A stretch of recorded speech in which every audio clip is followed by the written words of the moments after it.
মানে এই জায়গায় যে রাজবাড়িটা আছে এটা কার দখল আছে বর্তমানে? বর্তমানে ইয়ারার দখলই আছে। এটার দখল আছে। তো আসসালামু আলাইকুম গাইস, তো আমরা আজকে জুবাইরের নানা বাড়ি দিতেছি। জুবাইর কিন্তু অনেকদিন ধরে বলতেছে হাফিজুর ভাই আমার নানা বাড়িতে একদিন ঘুরে যাও। তো জুবাইর প্রমিস করছে যে নানা বাড়িতে আসলে পরে হাঁসের মাংস খাওয়াবো, ঠিক আছে?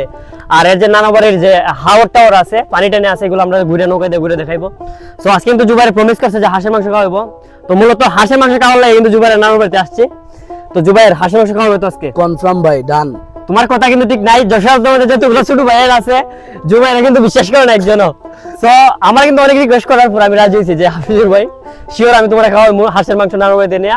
আর যে আমার নামের প্রাকৃতিক পরিবেশগুলো আছে, গ্রাম্য পরিবেশ বিশেষ করে কিন্তু আমার ভালো লাগে, গ্রাম্য পরিবেশগুলো কিন্তু আমার প্রচুর ভালো লাগে। তো এই কারণে আজকে রাজি হয়েছি। তো জুবাইর প্রমিস করে আজকে খাওয়াবে ভাই? ওকে ভাই, প্রমিস আজকে খাওয়াবো। আমার মুখে থেকে তাকাই খাওয়াবে ভাই? তো অবশ্যই। আর সাথে গরুর মাংস। আচ্ছা, গরুর মাংস লাগবে না, গরুর মাংস আছে, কুরবানির মাংস কারণ রয়ে গেছে। সো গাইস চলেন যাওয়া যাক জুবাইরের নানা বাড়িতে। গাইস আমরা জুবাইরের নানা বাড়িতে যাওয়ার জন্য রওনা দিলাম। এই যে আমরা পুরো ভিজে আছি। তো গাইস আমরা কিন্তু অনেকক্ষণ গাড়ি জার্নি করার পরে আধা ঘন্টা লাগে আমরা হবিগঞ্জ থেকে কাবিলপুর আসতে। ওর নানু বাড়ি কিন্তু কাবিলপুর, ফাতারের পরে যে গ্রামটা, জুবাইরের নানু বাড়ি কিন্তু দেখা যাইতেছে, ঠিক আছে? জুবাইরের নানু বাড়ি দেখা যাইতেছে। তো আজকে আমরা যাবো আর জুবাইরের নানু বাড়িতে আমরা কি কি করতেছি বা কোন জায়গায় ঘুরতেছি বা কি গাইতেছি সবকিছু আজকে ভিডিওর মধ্যে আপনাদের তুলে ধরবো। তো গাইস আমরা কিন্তু অবশ্যই জুবাইরের নানু বাড়িতে আসছি প্রায় আধা ঘন্টা জার্নি করার পরে। এই যে জুবাইরের নানু বাড়িটা। সো এই ভিডিওতে আজকে সবকিছু থাকবে যে আমরা কি করতেছি জুবাইরের নানু বাড়িতে এসে, কোন জায়গায় ঘুরতেছি বা কোথায় কোথায় যাইতেছি আমরা, বা জুবাইর আমাদের কি কি খাওয়াইতেছে। আর হাঁসের মাংসটা কিন্তু বলছিল, দেখা যাক কি হয়, কারণ এর কথা কিন্তু কোনো ভরসা নাই। তো জুবাইর ভাই মানে আমার নানু বাড়িতে এসে কিরকম লাগতেছে? মানে আলহামদুলিল্লাহ অনেক ভালো লাগতেছে। জুবাইরের নানু বাড়ি কিন্তু অনেক সুন্দর। আর গ্রামীণ পরিবেশগুলো আমার আসলে মানে উপভোগ করার সময় পাই না, কারণ আমি মধ্যে আসছিলাম, বাহিরে মালয়েশিয়াতে আসছিলাম, পরে ঢাকাতে আসছিলাম, মানে চার দেয়ালের ভিতরে একটা বন্দি আসছিলাম। সো খোলামেলা পরিবেশ দেখে অনেক ভালো লাগতেছে। আর নৌকাতে আমরা ঘুরছি, এটা কিরকম মানে সবকিছু মিলাই আলহামদুলিল্লাহ ভালো লাগছে। তো Zubair thank you so much ভাই এরকম একটা মুহূর্ত উপহার দেওয়ার জন্য। সো ভিডিওটা পুরোটা দেখবেন, কি কি করতেছি আমরা আজকে এই ভিডিওতে সবকিছু থাকবে। সো জুবাইর কিন্তু নৌকাতে ঘুরাইতে আছে, তো উঠো নৌকাতে। তো আমরা কিন্তু নৌকা ধরতেছি আর ড্রাইভার কিন্তু তেমন একটা ভালো না কিন্তু, জানেন সবাই। আমি ড্রাইভার খরা ড্রাইভার ভাই। ভিডিওর মধ্যে কিন্তু আরেকজন আছে আমাদের সাথে আসছে, এই যে আমাদের বাগিনা হৃদয়। সো হৃদয় কাছে আসো ভাই বাগিনা। মানে তোমার কেমন লাগতেছে জুবাইর নানুর মধ্যে এসে? এই যে ধাক্কা কিন্তু দিতে আছে অলরেডি। এই যে আমাদের মাঝি, মানে হাউটটা আজকের ওয়েদারটা এত একটা সুন্দর, মানে বলার বাহিরে, মানে আমাদের মন মতো একটা ওয়েদার পড়ছে আজকে। এই যে মাঝে আরেকজন আছে, মানে হ্যাঁ উল্টা টেলে এইদিকে আর হ্যাঁ টেলে এইদিকে। এই কিটা হৃদয় তুমি সরাও আচ্ছা যে কোনো একজনে চালাও নৌকা।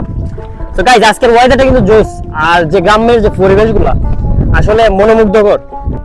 তো যারা লাইফকে একটু উপভোগ করতে চান, শহরের যানজট, এরপর আপনার গাড়ি পালার যে হর্ন, একটু আপনারা খোলামেলা পরিবেশে আসেন, মানে গ্রামের পরিবেশগুলো দেখেন, মানে লাইফটা আপনি এনজয় করতে পারবেন। সো আপনারা যদি লাইফটা এনজয় করতে চান অবশ্যই গ্রামে আসতে হবে এবং গ্রামের যে গ্রামীণ পরিবেশগুলো আপনাদের উপভোগ করতে হবে।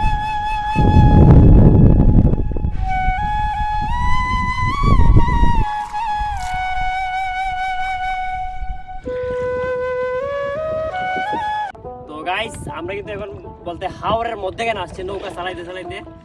সো গ্রামীণ পরিবেশগুলো এত পরিমাণ ভালো লাগতেছে। আর যে বাতাসটা, মানে আমরা তো শহরের মানুষ, আমরা কিন্তু শহরের চার দেয়ালের ভিতরে বন্দি থাকি, মানে বাতাসটা তেমন একটা দেখার মতো সুযোগ আমরা পাই না।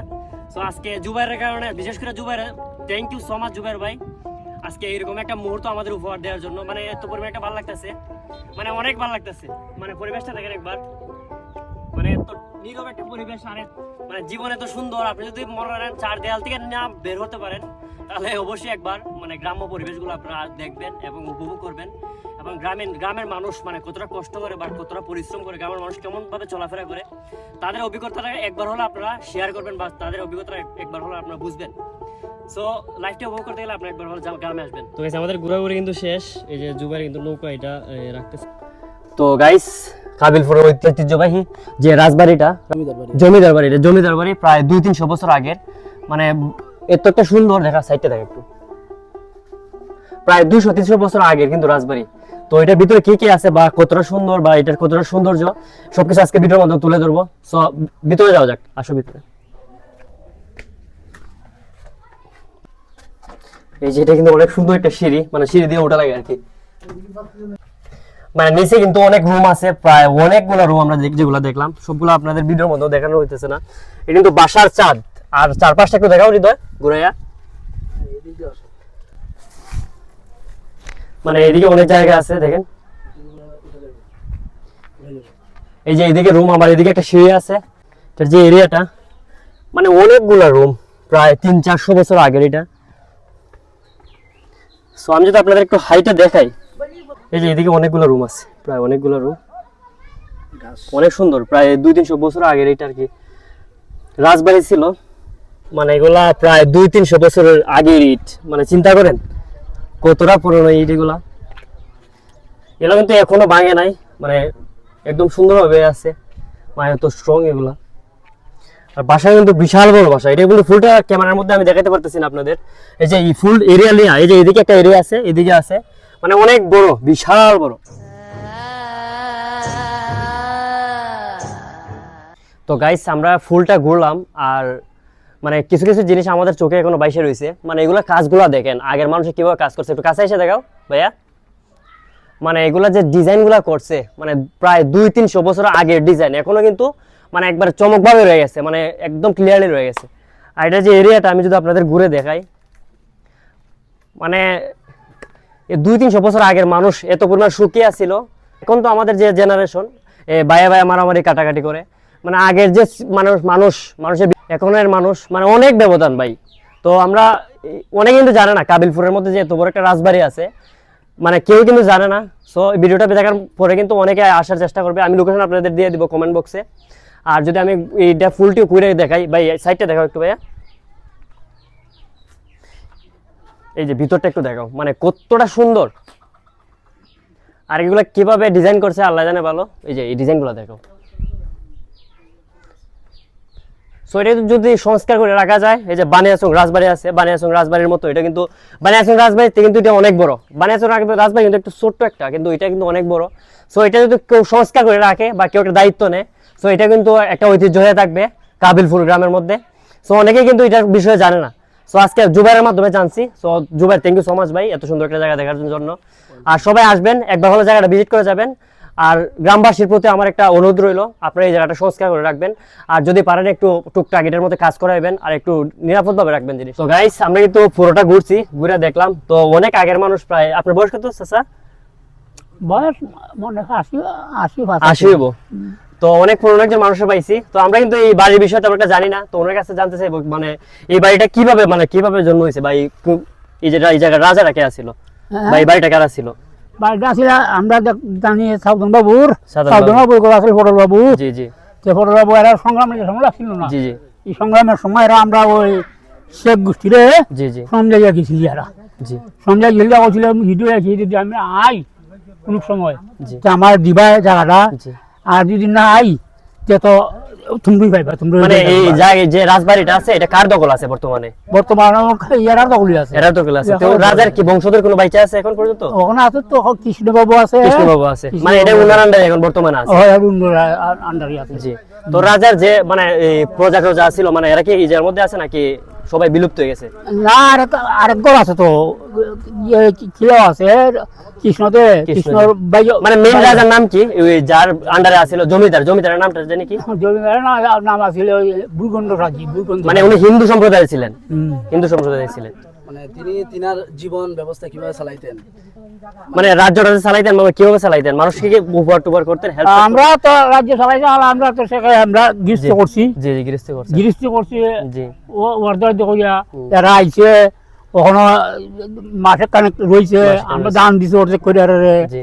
আমরা দেখেছি অর্ধেক নিচে বাকি মানে ওনার সম্পত্তি টম্পত্তি সবকিছু আছে নাকি? ওখান বেঁচে গেছে বা সব বেঁচে লাইছে, শুধু খালি এই বাড়িটাই আছে। বাড়ি আছে। তো ওনার বংশধর সবাই এই জায়গার মধ্যে থাকে। তো গাইস আমরা কিন্তু এখন যাইতেছি নিচে লেবু গাছের, লেবুটা এটা ফাইনাল এটা ওকে একটাই হইব। মানে চিন্তা করেন জুবাইরের নানু বাড়ি কতটা মানে শৌখিন। এই যে আমরা কিন্তু গাছ থেকে লেবু পারছি, মানে প্রাকৃতিক পরিবেশে বেড়ে ওঠা লেবু, কোনো মেডিসিন নাই, কোনো কিছু নাই। আর জুবাইরের নানু বাড়ি নানু বাড়িটা একটু দেখাবো ভাইয়া, এই যে এটা। আর পাশে কিন্তু হাওর, মানে এত সুন্দর একটা পরিবেশ, মানে দেখার মতো একটা পরিবেশ। সো জুবাইর কেমন লাগতেছে ভাই আমার এরকম একটা ট্রিট দিয়া? ভাই আমি তো মানে খুশি, আপনাদের আইছেন এটাই অনেক। এটাই অনেক। তো টুইস্ট কিন্তু রয়ে গেছে হাঁসের মাংস, যেটার জন্য আমরা আইছি। এটা যদি না হয় জুবাইর আজকে ভিডিওর মধ্যে সব পছাই নেব আজকে। চলেন যাওয়া যাক। এই যে লেবু নিচ্ছি কিন্তু এটা হাঁসের মাংসের সাথে খাওয়ার জন্য। তো গাইস ফাইনালি হাঁসের মাংস ডান। জুবাইরা কিন্তু জুবাইরের কথা রাখছে। তো যশোর যত ভাই ব্রাদার আছে জুবাইরা কিন্তু কেউ বিশ্বাস করবেন না আজকে থেকে। জুবাইরা কিন্তু জুবাইরের কথা রাখছে। আমি আমার কথা রাখছি। থ্যাংক ইউ ভাই, থ্যাংক ইউ সো মাচ। তো গাইস খাওয়া দাওয়া হবে আর ভিডিওটা এই পর্যন্ত শেষ করতেছি আমরা। খাওয়া দাওয়া করে আমরা বিদায় নিয়ে নেবো। ভালো থাকবেন সবাই আর ভিডিওটা সবাই শেয়ার দিবেন, ঠিক আছে? সবাই ধুমধার কাছে শেয়ার দিবেন। আর জুবাইরের কথা রাখছে এই যে হাঁসের মাংস। তো thank you so much Zubair. Welcome ভাই। ওয়েলকাম, ইনশাআল্লাহ আবার কোন সময় যদি আসি তাহলে আবার হবে। তো ভালো থাকবেন সবাই, আসসালামু আলাইকুম। মানে গাইজ আমাদের খাওয়া শেষ, ঠিক আছে? এই যে হৃদয় কিন্তু আমাদের খাওয়া শেষ। এই যে আপনার খাওয়া মাত্র শুরু হয়েছে, মানে অলরেডি খাওয়া হয়েছে, আবার খাওয়া শুরু হয়েছে আর কি। অলরেডি 3 বার হয়ে গেছে। খাইতে পারি না তো আগের মতন ভাই, খাইতে পারি না। আগের মতো খেতে পারো না? না আগের মতন খাইতে পারি না, মুখে রুচি নাই। 3 প্লেট হয়ে গেল অলরেডি। মুখে রুচি নাই। মুখে রুচি নাই। 7-8 প্লেট না হইলে কি জমে?